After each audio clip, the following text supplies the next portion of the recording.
5 children went to bed on Christmas Eve, and by morning, they were gone. Their house had burned to the ground.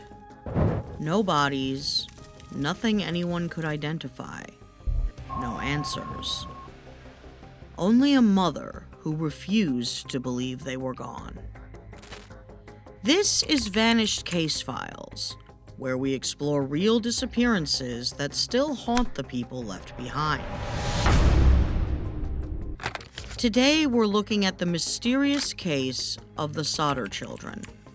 George and Jenny Sodder lived in Fayetteville, West Virginia. They were Italian immigrants with 10 children, building a modest life through George's trucking business. On December 24th, 1945, 9 of their children were home. Their oldest son was away serving in the army. That night, the younger kids begged to stay up late and play with their Christmas gifts. Jenny agreed, on one condition. Maurice and Louis had to lock the doors before going to bed. Around 12:30 a.m., Jenny was awakened by a ringing phone. On the other end, a woman she didn't recognize. She asked for someone Jenny had never heard of. There was laughter in the background. It felt off. Jenny hung up and went back upstairs. Before falling asleep, she noticed something strange. Marion was still on the couch. The lights were still on. The curtains were open. And the doors were still unlocked. About an hour later, Jenny woke again. This time, to smoke. The house was on fire. Flames had already spread through George's office, blocking access to the phone. Jenny grabbed Sylvia, the youngest. Marion ran outside. George and Jenny, along with 2 of their sons, made it out. But 5 children were still upstairs. Maurice, Martha, Louis, Jenny, Betty. George ran to grab a ladder to reach the 2nd floor. It was gone. He tried starting his trucks, hoping to use them to climb up. Neither one worked. They had both been fined the day before. Marion ran to a neighbor's house to call for help. No one answered the fire department line. Another neighbor tried. Same result.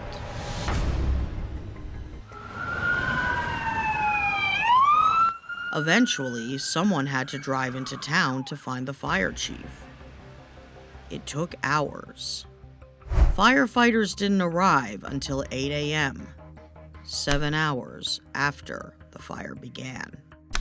By then, the house had been burning for hours and had already collapsed. Authorities told George and Jenny the children had been cremated in the fire. Too much heat, nothing left. The coroner issued death certificates. Cause of death, fire, or suffocation. The case was closed. But George and Jenny didn't believe it. The fire hadn't burned long enough. They knew that. Human bones don't simply vanish in less than an hour. And there was something else. No one heard the children scream. In the months before the fire, strange things had happened.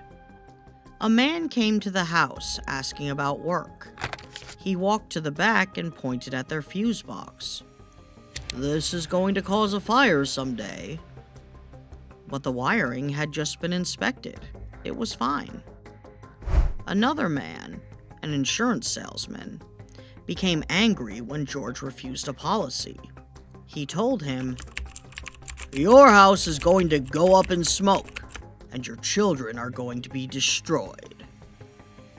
George had been openly critical of Mussolini. In a town with strong Italian ties, that made enemies. Before Christmas, a strange car was seen watching the children as they walked home from school. And on the night of the fire, the ladder was missing, the trucks failed, The phone didn't work. Too many things went wrong, all at once. Then came the sightings. A woman claimed she saw the children, alive, watching the fire from a passing car. Another said she served them breakfast the next morning. A hotel employee said she saw 4 of them with 2 unknown adults. The children were quiet. The adults refused to let anyone speak to them. George and Jenny chased every lead. They hired investigators, printed flyers, offered a reward, eventually raising it to $10,000. In 1952, they put up a billboard along Route 16. 5 photos, 5 names, a single question. Tips came from everywhere: St. Louis, Texas, Florida. George followed them all. Every time, he came back with nothing. In 1949, George dug up the site where the house once stood. He found human vertebrae. The bones were sent to the Smithsonian. The results? They belonged to one person, likely male, not 5 children, and there was no sign of fire damage. Another explanation, another dead end. Then, in 1968, a letter arrived. No return address, postmarked from Kentucky. Inside was a photograph, a man in his 20s. On the back, a message: Louis Sodder, I love brother Frankie. The man in the photo looked eerily familiar. Same dark hair, same eyes, same features. It looked like Louis, grown up. George and Jenny hired another investigator. He took the case, took their money, and disappeared. George died in 1969. He never stopped searching. Jenny lived on. She wore black for the rest of her life. She built additions onto the house, layer by layer, separating herself from the world. Every day she tended a memorial garden where the house once stood. She died in 1989, still without answers. The last surviving sibling, Sylvia, held memorials every year. She was just 2 years old the night of the fire. Her first memory was chaos and fear.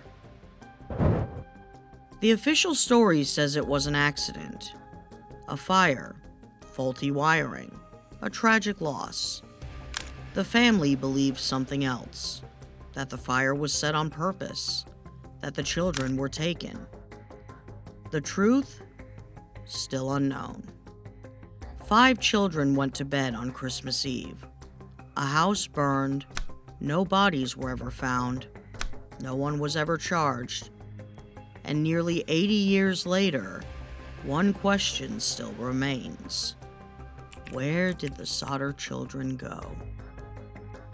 This is Vanished Case Files. Some mysteries never let go of the people they leave behind. Thank you for remembering this family's story.